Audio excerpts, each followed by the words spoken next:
কর্মকাণ্ড পরিচালনার চেষ্টা করে আহ্বান জানাই, আপনারা অত্যন্ত দৃঢ়ভাবে সন্ত্রাসীদের দমন করবেন। গত 15 বছর অনেক জুলুম নির্যাতন আমরা সহ্য করছি এই বাংলাদেশে। আজকে যে সন্ত্রাসীরা বিএনপির নেতা কর্মীদেরকে জুলুম করেছে, নির্যাতন করেছে, তাদের হাতে আমরা এখন আর নির্যাতিত হতে চাই না। আমরা বিএনপির নেতা কর্মীদেরকে 5ই আগস্টের পরে আমাদের নেতার বার্তা পৌঁছে দিয়েছিলাম, কোন নেতা কর্মী আইনকে নিজের হাতে তুলে নেবেন না। আমাদের কোন নেতা কর্মী আইনকে নিজের হাতে তুলে নেয় নাই আমাদের নেতার নির্দেশে। যদি আইনকে নিজের হাতে তুলে নিত বিএনপির নেতা কর্মীরা, কি পরিস্থিতি সৃষ্টি হতো এইটা আপনারা সবাই বোধগম্য, আপনারা ভালোই বুঝেন। আমরা দৃঢ়ভাবে আমাদের নেতার নির্দেশ পালন করেছি। আমি বিএনপির কিছু নেতা বিভিন্ন জায়গায় দেখা যায় নিজের শক্তি বৃদ্ধি করার জন্য, নিজের ব্যক্তিগত বাহুবল বৃদ্ধি করার জন্য আওয়ামী লীগের কিছু সন্ত্রাসীদেরকে আশ্রয় দেয়, প্রশ্রয় দেয়। আওয়ামী লীগের সন্ত্রাসীদেরকে দিয়ে বিএনপির নেতা কর্মীদের উপর হামলা করার চেষ্টা করে। 15 বছর যাদের হাতে নির্যাতিত হয়েছেন তাদেরকে আপনারা কি প্রশ্রয় দিতে চান?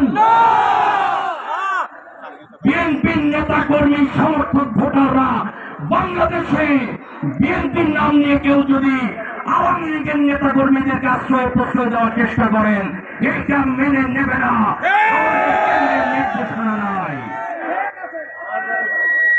আজকে বিএনপির সকল পর্যায়ের নেতা কর্মীদের প্রতি আমি আহ্বান জানাই, ধৈর্য সহকারে রাজনীতি করবেন, কেউ ধৈর্য হারা হবেন না। আমাদের লক্ষ্য বাংলাদেশের মানুষের ভোটের অধিকার প্রতিষ্ঠা করা। আমাদের লক্ষ্য কি? আমাদের লক্ষ্য বাংলাদেশের মানুষের বাক স্বাধীনতা প্রতিষ্ঠা করা। আমাদের লক্ষ্য বাংলাদেশে গণতন্ত্রকে সুপ্রতিষ্ঠিত করা। এই গণতন্ত্র প্রতিষ্ঠা করতে গিয়ে আমাদের নেত্রী দেশনেত্রী বেগম খালেদা জিয়া সারা জীবন যুদ্ধ করেছে। এই গণতন্ত্র প্রতিষ্ঠা করতে গিয়ে আমাদের নেত্রী দেশনেত্রী বেগম খালেদা জিয়া কারাবরণ করেছে, বিনা চিকিৎসায় মৃত্যুর সাথে পাঞ্জা লড়েছে। আমাদের নেতা দেশনেতা তারেক রহমান দেশান্তরিত হয়েছে। আজকে আমাদেরকে ঐক্যবদ্ধ থাকার সময়। আপনারা সকল পর্যায়ের নেতা কর্মী আপনারা ঐক্যবদ্ধ থাকবেন, কঠিন ইস্পাত দিয়ে ঐক্যবদ্ধ থাকবেন। কোন অবস্থাতেই যাতে এই ঐক্যবদ্ধতাকে বিভক্ত করতে না পারে, নষ্ট করতে না পারে। আগামী দিনে আমরা কেমন রাষ্ট্র চাই, এই রাষ্ট্র প্রতিষ্ঠার জন্য আমাদের নেতা, আমাদের ভারপ্রাপ্ত চেয়ারম্যান 31টি দফা দিয়েছেন। সেই 31 দফার মধ্যে কি আছে, কিভাবে আমরা আগামী দিনে রাষ্ট্র প্রতিষ্ঠা করতে চাই, সেই ব্যাপারে আমরা কালীহাতি উপজেলায় ইউনিয়ন আমরা প্রোগ্রাম করে 31 দফা সম্পর্কে আপনাদেরকে অবগত করব। আমাদের নেতা, আমাদের ভারপ্রাপ্ত চেয়ারম্যান জনাব তারেক রহমানের নির্দেশনা আপনারা অনুসরণ করবেন। আবারও বলি, জনগণের মন জয় করে রাজনীতি করতে হবে। যদি কেউ চাঁদাবাজি করেন, কেউ দখলবাজি করেন, কেউ সন্ত্রাস করেন, সেই দায় আমি নিব না, সেই দায় বিএনপিও নেবে না। কেউ নেতাদের, দায়িত্বশীল কোন নেতাদের নাম ভাঙিয়ে অপকর্ম করার চেষ্টা করবেন না। আমি কিন্তু দায় নিব না, দলও দায় নেবে না। আজকে ছাত্রদলের উদ্দেশ্যে বলি, ছাত্রদলকে অত্যন্ত সচেতন থাকতে হবে। ছাত্রদের মন জয় করে রাজনীতি করতে হবে। আপনারা যদি ছাত্রদল, তোমরা যদি কোন রকম অপকর্ম, কোন রকম র্যাগিং এর সাথে জড়িত হও, সেই দায় দল নেবে না। তোমাদেরকে সচেতন থাকতে হবে, অত্যন্ত সচেতন ভাবে। তোমরাই আগামী দিনের ভবিষ্যৎ, আগামী দিনে এই দেশের নেতৃত্ব দেবে, এই জাতির নেতৃত্ব দেবে। তোমাদের উপর আমাদের অনেক আশা ভরসা। সুশৃঙ্খল রাজনীতি করতে হবে, সামাজিক রাজনীতি করতে হবে। আপনাদেরকে আজকে আপনারা এখানে উপস্থিত হয়েছেন, আপনাদের প্রতি আমারও কৃতজ্ঞতা জানাই। আমি আপনাদের প্রতি কৃতজ্ঞতা জানাই আমার নেত্রী দেশনেত্রী বেগম খালেদা জিয়ার পক্ষ থেকে, সাবেক প্রধানমন্ত্রী। আমি কৃতজ্ঞতা জানাই আমাদের নেতা ভারপ্রাপ্ত চেয়ারম্যান জনাব তারেক রহমানের পক্ষ থেকে। আমি কৃতজ্ঞতা জানাই বাংলাদেশ বাংলাদেশ জাতীয়তাবাদী দল বিএনপি কেন্দ্রীয় কমিটির পক্ষ থেকে আমি কৃতজ্ঞতা জানাই। বিএনপি ঢাকা বিভাগের পক্ষ থেকে আমি আপনাদেরকে কৃতজ্ঞতা জানাই।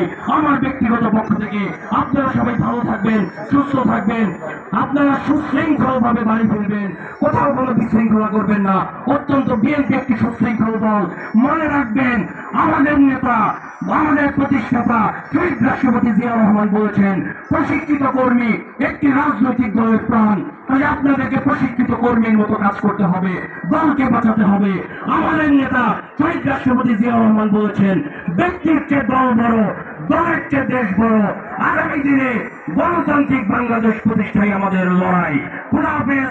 বাংলাদেশ জিন্দাবাদ, বাংলাদেশ জাতীয়তাবাদী দল জিন্দাবাদ, দেশের যে বেগম খালেদা জিয়া জিন্দাবাদ, দেশের তারেক রহমান জিন্দাবাদ, শহীদ রাষ্ট্রপতি জিয়া রহমান অমর হোক, মহান স্বাধীনতা দিবস অমর হোক। এ পর্যায়ে মোনাজাত হবে জাতির শ্রেষ্ঠ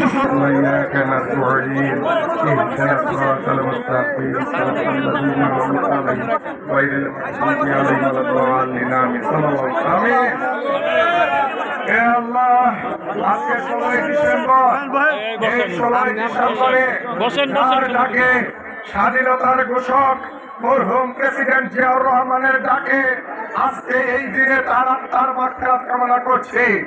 হে আমাদের রব, আমাদের এই স্বাধীনতা আনতে গিয়ে 30 লক্ষ শহীদের, মুক্তিযোদ্ধাদের রক্তের, 2 লক্ষ মা বোনের রক্তের ইজ্জতের বিনিময়ে দেশ স্বাধীন হয়েছে, তাদের আত্মার মাগফিরাত কামনা করছি।